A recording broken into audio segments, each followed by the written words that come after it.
पर माँ, गरुड़ ने सच में कुछ नहीं किया, दोष हमारा है। हाँ माँ, हमने ही शनिदेव के बारे में दुर्वचन कहे थे।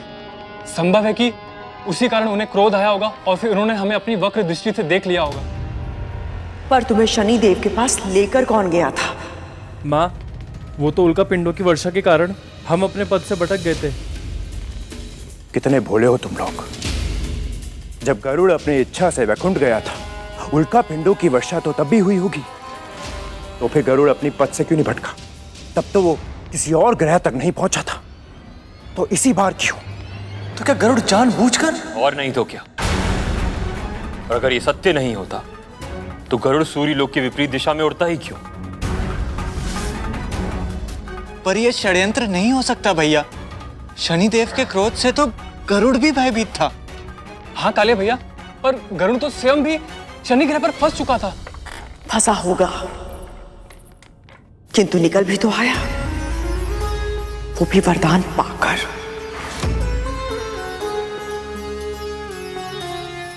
स्वयं से पूछो मेरे पुत्रों, स्वयं से पूछो, ये कैसा संयोग है कि विंता और उसके पुत्र को सदैव वरदान मिलते हैं, किंतु हमें कुछ भी नहीं। सत्य तो यह है कि दोनों मां और पुत्र कुछ अधिक ही चतुर है।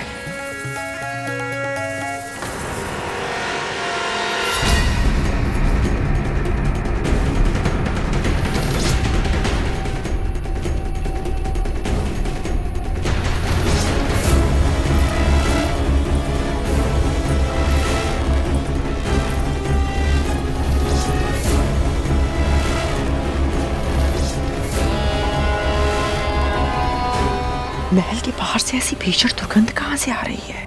बाहर से नहीं मां, यह दुर्गंध भीतर से आ रही है। हाँ माँ, अवश्य इन दोनों ने कुछ अधिक खाना खा लिया है। दोनों के पेट खराब हो गए। नहीं, ये दुर्गंध धूमल से तो नहीं आ रही, और ना ही तख्तू से। हम तीनों से भी नहीं आ रही है। वही तो जानना है कि कहां से आ रही है ऐसी आसानी और भीषण दुर्गंध।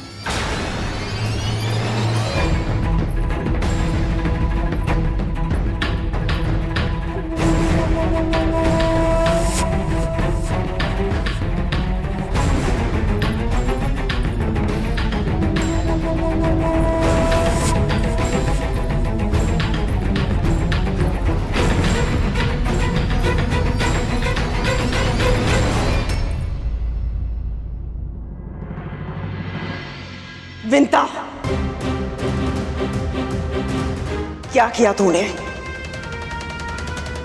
कहीं दीदी को पता तो नहीं चल गया कि मैं उन वृद्ध बाबा को यहाँ ले आई हूँ?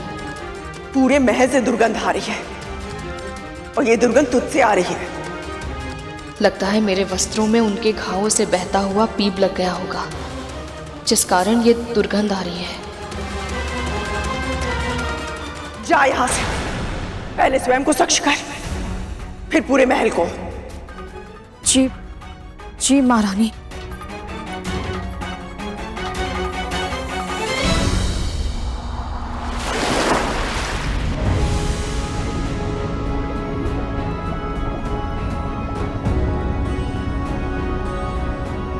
मैं यहाँ माता लक्ष्मी को ढूंढने तो आ गया, किंतु यहाँ तो माँ का कोई चिन्ह नहीं है और गहराई में उतरना होगा।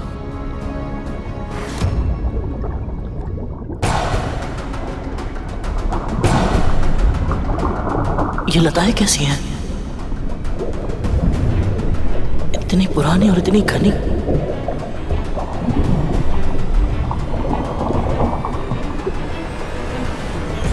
विचित्र भूल भुलैया है ये, समाप्त होने का नाम ही नहीं ले रही।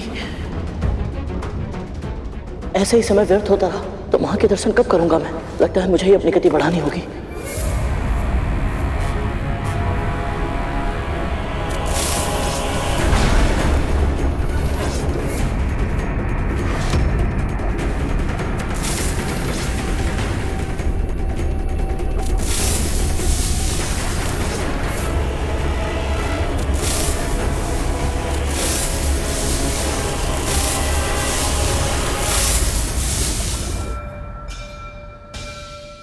बलि के सामने याचक बनकर जाएंगे तो हम पे असुर आक्रमण नहीं करेंगे और बलि को तुम्हारा प्रस्ताव भी सुनना पड़ेगा। आपका सुझाव उचित है गुरुदेव। आइए। ओम नमः शिवाय।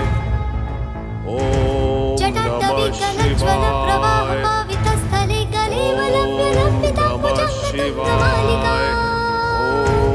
नमः शिवाय।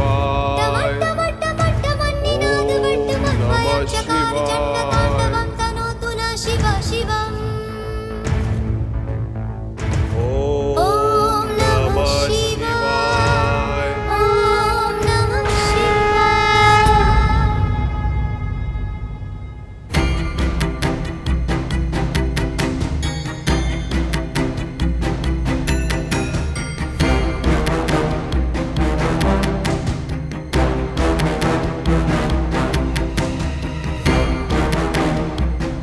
क्या हुआ पुत्र बलि?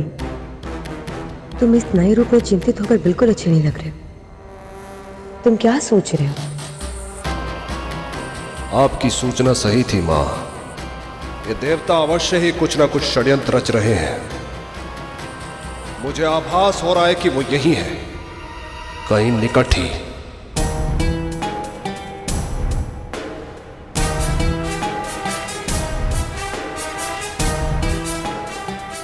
आप निश्चिंत रहे महाराज, मैं उन्हें ढूंढ लूंगा।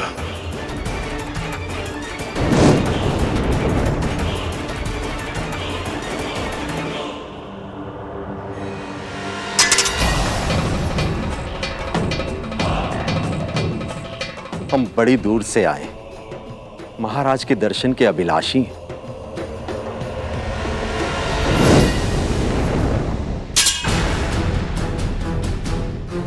महाराज के दर्शनों के पहले मुझे आपके दर्शन करने हैं। वज्रांग, मेरी रक्षा और मेरी तपस्या की रक्षा इसी ने की है, अन्यथा वज्रांग की पूरी सेना ने तो कोशिश की थी मेरी तपस्या भंग करने की। मां ने गरुड़ की प्रशंसा इसलिए की थी क्योंकि उसने इस वज्रांग से उनकी तपस्या की रक्षा की थी। इस तुच्छ असुर का प्रणाम स्वीकार करें।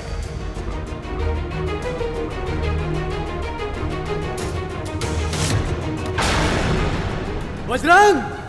इंद्र, आप तो क्रोधित हो गए।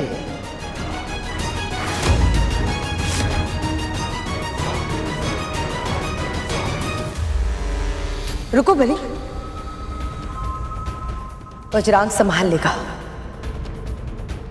अपनी पहचान छुपाने का छल करके सामान्य अपराधियों जैसा व्यवहार किया इन्होंने। इन्हें दर्शन देना असुर सम्राट की गरिमा के विरुद्ध होगा।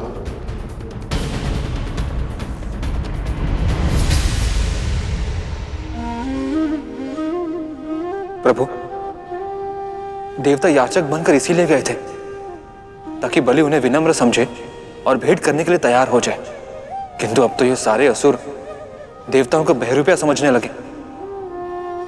ऐसे भ्रम में समस्या सुलझने की जगह कई गुना अधिक उलझ जाएगी। हाँ शेष, अब स्थिति गंभीर हो गई, पर संधि के मार्ग में कठिनाइयां तो आनी ही थी। जैसे अग्नि को और अधिक अग्नि से बुझाया नहीं जा सकता, वैसे ही किसी और के क्रोध को स्वयं क्रोधित होकर शांत नहीं किया जा सकता। बस अब देवताओं को अपना संयम बनाए रखना है, अन्यथा यह संधि वार्ता प्रारंभ होने से पहले ही समाप्त हो जाएगी। क्या हुआ देवराज? छिपने के सारे स्थान समाप्त हो गए, जो आपको यहाँ भिक्षुक बनकर आना पड़ा। हम महाराज को बहुत ही महत्वपूर्ण संदेश देने के लिए आए थे। क्षमा करें देवगुरु, आपके साथी मित्र उस पक्षी गरुड़ ने भी हमें एक संदेश दिया था, जिसे हम आज तक नहीं भूले।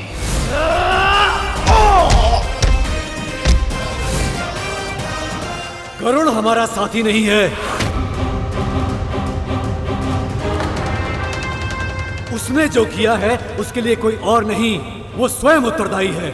समस्या ये है इंद्र कि हम मित्र नहीं हैं, और जो तुम हमें समझाने का प्रयास कर रहे हो उस पर ना तो मैं विश्वास करूंगा और ना ही महाराज बलि। तो तुम्हारे लिए उचित यही है कि तुम यहां से पुनः लौट जाओ। हम यहां से लौटने नहीं आए हैं वज्रांग, जो कहने आए हैं वो सुना के जाएंगे यहां से।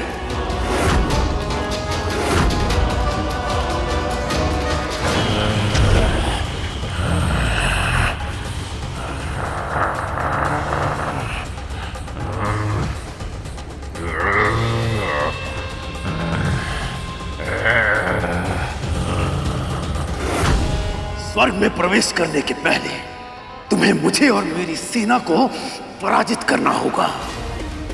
हम यहाँ केवल महाराज से भेंट करने आए हैं और उनके लिए एक प्रस्ताव लेकर आए हैं।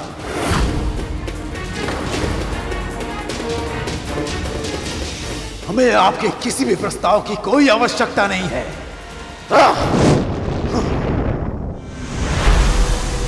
आज्ञा दीजिए गुरुदेव। देवराज, युद्ध की ललकार पर शांति की भिक्षा नहीं मांगी जा सकती गुरुदेव।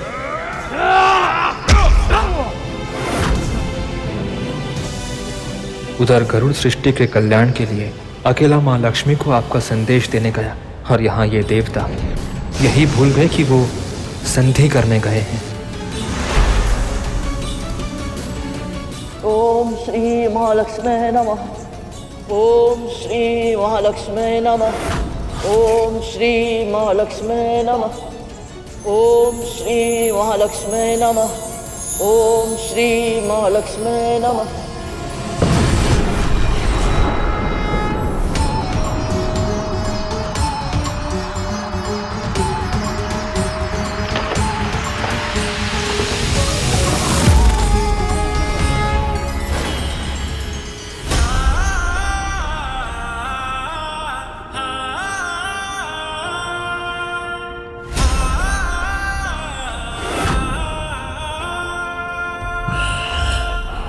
यदि अपना जीवन चाहता है तो मुझे जाने दे राक्षस, मेरा मार्ग रोकने का प्रयास मत कर।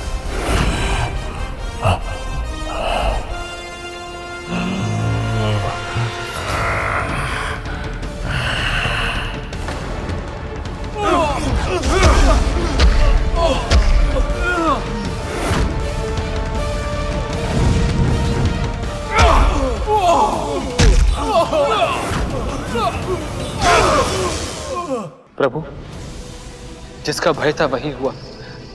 देवताओं ने संयम रखने के स्थान पर असुरों की चुनौती स्वीकार कर ली। अब तो संकट और भी अधिक बढ़ जाएगा। जिस प्रकार ये युद्ध कर रहे हैं, ऐसा प्रतीत होता है जैसे कोई ना कोई अनहोनी होकर रहेगी। अनहोनी कभी नहीं होती शेष। जो भी होता है वह मेरी ही इच्छा से होता है।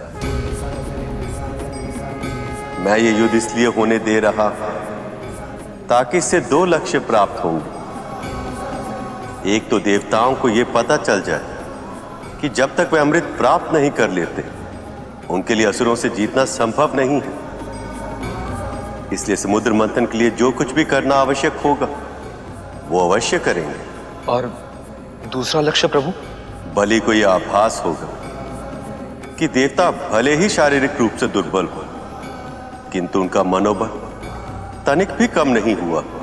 इससे उसके अंदर यह भय उपजेगा कि यदि किसी भी उपाय से अमृत असुरों को नहीं देवताओं को मिल जाए तो स्वर्ग का राज जो उसे इतनी कठिनाई से मिला वह उससे छिन भी सकता।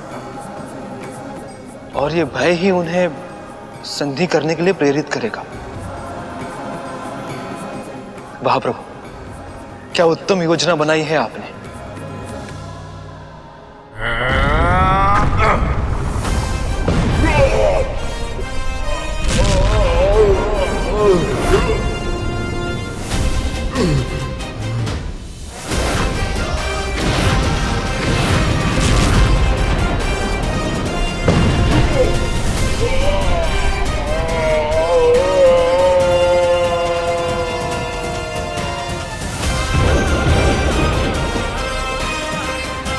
शक्ति बहुत थी तुझमें, परंतु तू एक भूल कर बैठा। तुझे नहीं करनी चाहिए थी। भक्त को भगवान से, पुत्र को मां से मिलने से नहीं रोकना चाहिए था तुझे।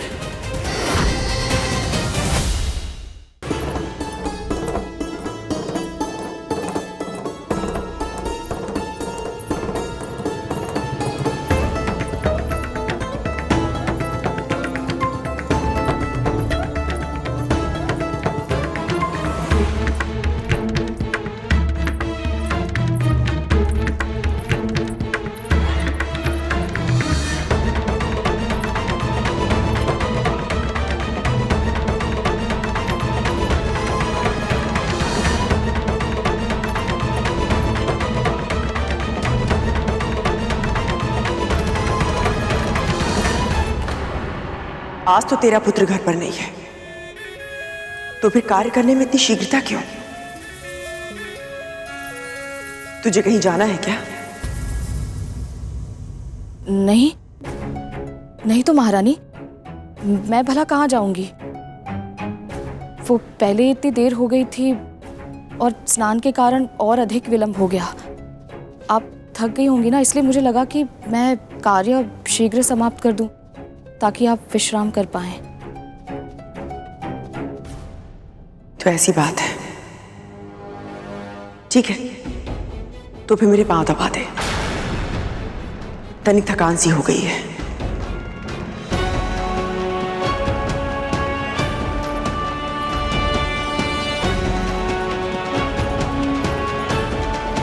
मैं बाबा को कुटिया के पास छुपाकर तो आई हूँ, किंतु पता नहीं जब उन्हें पता चलेगा तो उनकी क्या प्रतिक्रिया होगी।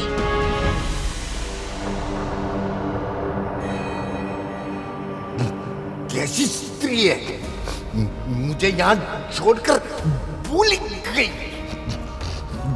दुष्टा कहीं की, ऐसा तिरस्कार मेरा आज तक नहीं हुआ, किसी ने नहीं किया। यदि वो मेरे सामने आएगी तो ऐसा पाठ पढ़ाऊंगा कि उसे अपने पूर्वजों की स्मृति आ जाएगी।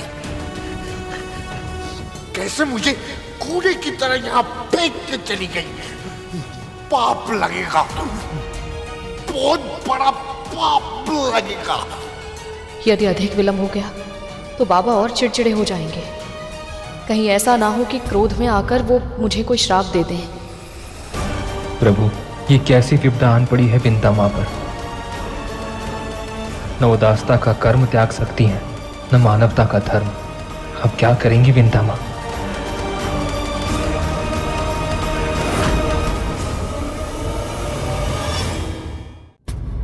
क्या हुआ विंता?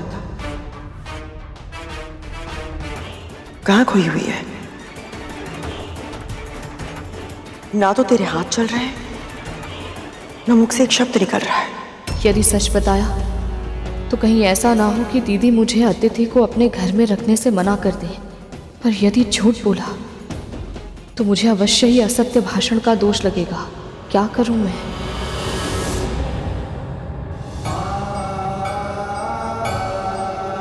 प्रभु, आप किस सोच में खो गए हैं? मैं ये सोच रहा हूं शेष कि देवी विंता जिस दुविधा में वह उससे बाहर कैसे निकलेंगे।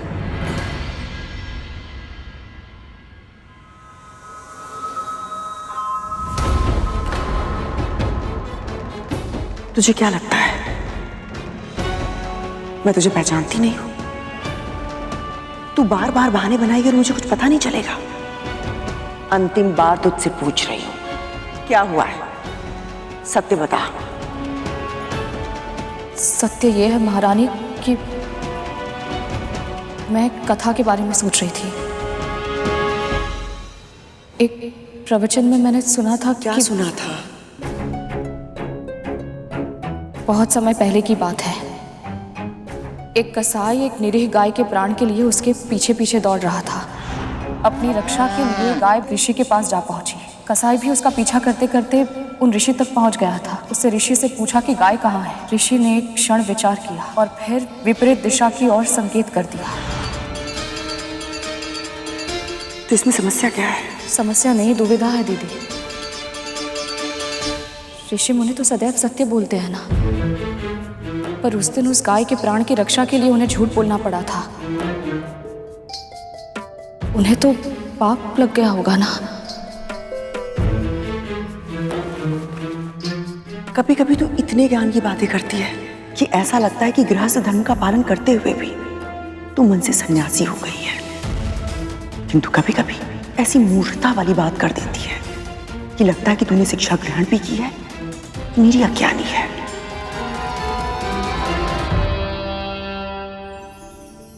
ऋषि के पास दो विकल्प थे, या तो वो सत्य बोलते और उन्हें गौ हत्या का पाप लग जाता, या फिर झूठ बोलकर असत्य भाषण का दोष अपने ऊपर ले लेते।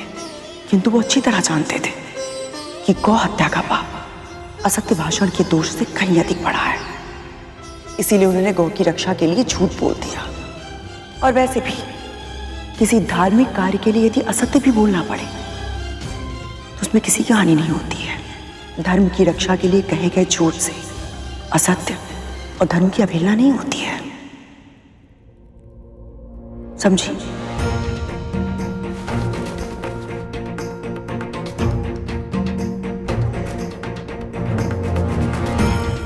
सत्य कहा दीदी। इसलिए आज मैं भी आपसे सत्य छुपाने के लिए विवश हूं, क्योंकि असत्य भाषण का दोष अतिथि के तिरस्कार से बड़ा नहीं होता।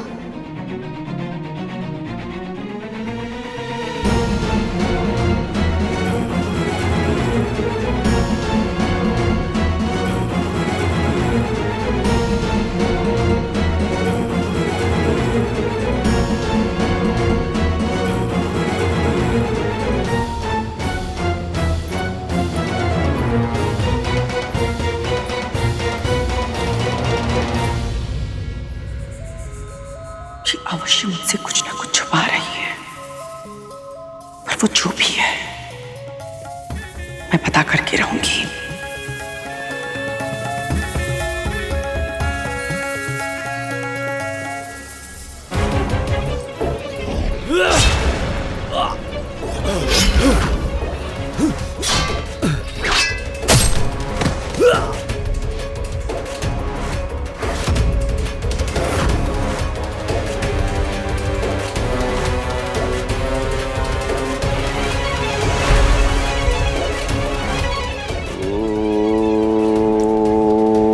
नमः शिवाय।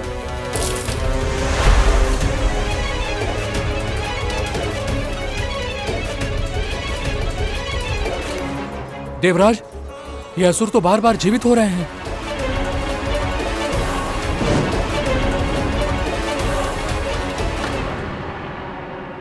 हे समस्त सृष्टि के संचालक, हे परमपिता परमेश्वर, सहायता कीजिए।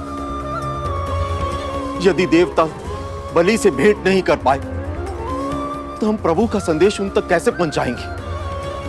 और यदि संदेश नहीं पहुंचा तो समुद्र मंथन में असुर भाग कैसे लेंगे? प्रभु, आपकी योजना थी कि ये झड़प देवताओं और असुरों को संधि के लिए प्रेरित करेगी, किंतु जिस प्रकार असुर देवताओं पर आक्रमण कर रहे हैं, कहीं ऐसा न हो कि संधि की प्रेरणा पर प्रतिशोध की भावना भारी पड़ जाए। प्रभु, अब आपको ही कुछ करना होगा, रोकना होगा इस युद्ध को। तुम सही कह रहे हो शेष। स्थिति अब तीव्र गति से बिगड़ रही है, पर मैं चाहते हुए भी स्वयं को प्रकट नहीं कर सकता।